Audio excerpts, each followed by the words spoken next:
Oke, baik, mungkin di sesi ketiga ini saya masuk ke materi lanjutan mengenai market analysis ya. Jadi market analysis ini salah satu poin yang akan teman-teman masukkan juga di dalam slide tugas besarnya teman-teman. Konteksnya seperti apa sih?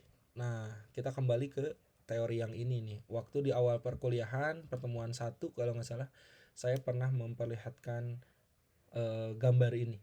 Nah, maka di akhir perkuliahan ini saya tampilin kembali gitu ya.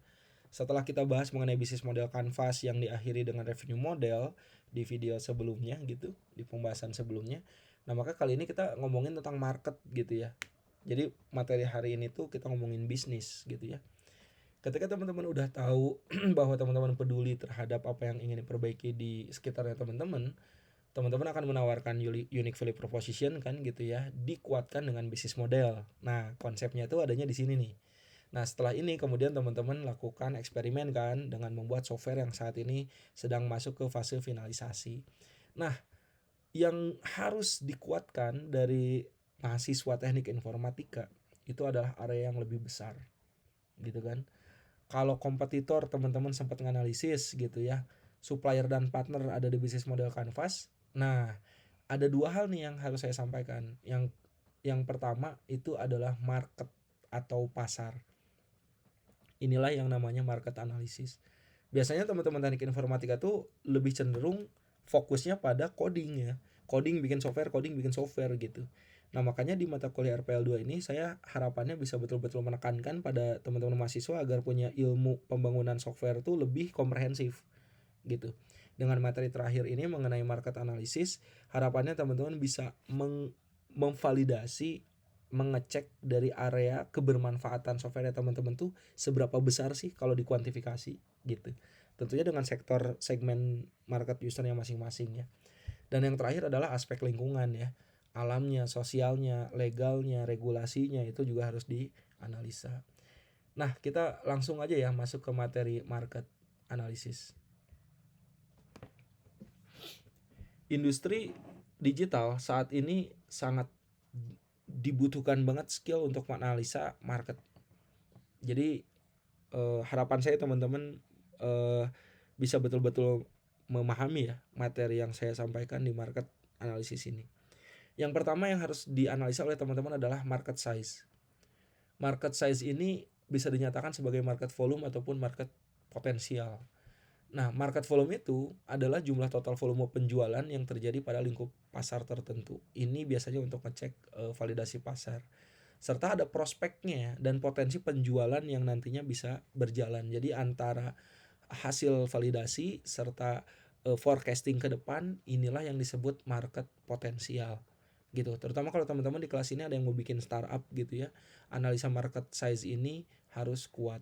Biasanya periodenya dilakukan dalam 12 bulan atau 1 tahun ya, dengan satuan mata uang tertentu di rupiah ataupun di dolar. Nah, maka ini hierarki dari market size-nya. Jadi, teori dari pembuatan market size harus diingat ada TAM, SAM, dan SOM. Kita mulai dulu dari TAM. TAM itu adalah total available market. Jadi, seberapa banyak sih total permintaan pasar terhadap tipe produk atau layanan yang teman-teman tawarkan gitu. Jadi ini total permintaan secara keseluruhannya ya. Nah, baru di spesifikkan lagi dengan SAM, serviceable available market. Jadi bagian dari TAM yang masuk ke geografisnya atau masuk ke jangkauannya teman-teman sebagai customer segment.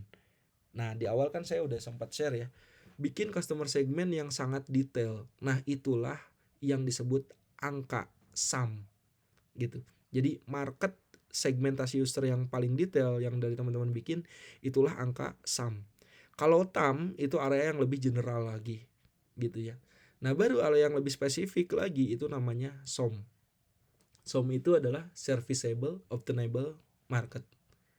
Bagian dari SAM yang bisa kita rebut pangsa pasarnya dari orang lain. Nah, mungkin teman-teman udah sering lihat di sekeliling ada yang namanya Alfamart, di sampingnya ada Indomart, di sampingnya ada Yomart. Kenapa sih selalu kayak gitu? Gitu kan? Kalau lihat ada bank BRI, di depannya ada BNI gitu kan. Di depannya mungkin ada Mandiri gitu misalkan. Jadi ada di kawasan tersebut tuh sama bisnisnya tuh barengan gitu.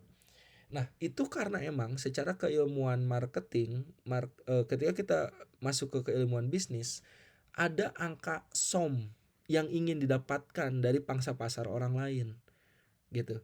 Maka dihitung juga tuh berapa persen si angka SOM yang kemudian bisa diambil ya. Nah, kita langsung aja masuk ke simulasi ya. Nah, ini contohnya nih teman-teman. Nah, teman-teman tuh nanti di slide akhir RPL 2 ketika presentasi di bagian market analysis tuh akan membuat analisa seperti ini gitu ya. Teman-teman harus menghitung market size. Nah, ini tuh adalah contoh ketika teman-teman bikin sebuah sistem informasi untuk sekolah gitu ya. Sistem informasi sekolah berarti kan target customer-nya adalah si pihak sekolah. Di mana pihak sekolah harapannya bisa membayar ke teman-teman sebagai pembuat software misalkan kayak gitu. Nah, teman-teman akan menganalisa dari atas sampai bawah. Harus berunut gitu ya. Pertama definisikan dulu kriteria target customer-nya. Misal sekolah premium dengan SPP lebih dari 1 juta per bulan. Nah, ini emang harus dicari nih. Harus di riset gitu ya, harus disurvei ke lapangan. Bener gak nih rata-ratanya sekolah premium itu di 1 juta per bulan.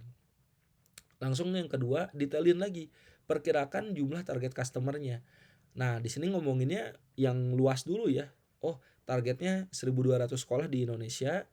Kalau misalkan mau spesifikan di Jawa Barat ada 150 di Jawa Barat, dan spesifikan lagi menjadi angka yang ada di sum ya. Jadi ini sorry ya, bukan tom ya, tapi tam, sum, dan som ya. Nah, jadi yang 150 ini akan menjadi nilai sum gitu. Nilai sum yang kemudian nilai market share-nya ditentukan 20% sehingga dapatlah angka jumlah customernya yaitu 30 deh buat sekarang mah, karena ini area yang akan kita prioritaskan dulu di fase awal kayak gitu. Nah, maka dipakai rumus perkiraan rata-rata konsumsi produk per tahun, maka kalau dalam kalau nilai jual dari produk teman-teman itu adalah 5 juta per bulan, maka kalau kita kalkulasi per tahun, biaya berlangganan sistem informasi sekolah buat produknya teman-teman itu ada di 60 juta gitu kan per tahun. Nah, dari sini pecah aja angkanya. Angka tamnya berapa, angka tomnya berapa, angka sumnya berapa, dan angka somnya berapa. Ini dikalkulasi dengan jumlah yang ada di Indonesia, Jawa Barat, serta di lokal yang teman-teman akan prioritaskan gitu. Nah, ini cara menghitung market size ya. Nah, maka tipsnya adalah teman-teman harus punya data market volume gitu. Ini seperti dari Gartner, IDC, ya pokoknya hasil riset-riset pasar ya yang dikeluarkan oleh konsultan-konsultan terkemuka di dunia gitu, seperti Gartner, IDC, ataupun ada Google Trend gitu ya. Nah, itu bisa tuh angka-angkanya dapat dari sana. Nah, itu market analysis ya. Nah, habis itu teman-teman bisa melakukan analisa lain juga dalam bentuk pendekatan bottom up gitu ya. Bisa pendekatan bottom up itu diterapkan dari bisnis yang udah beroperasi. Ini mah harus ngobrol langsung ke salah satu partner ataupun yang jadi kompetitornya teman-teman gitu, agar bisa terkalkulasi dari angka paling bawah sampai naik ke angka paling atas gitu ya. Nah, jadi ini kurang lebih salah satu contoh untuk melakukan market analisis.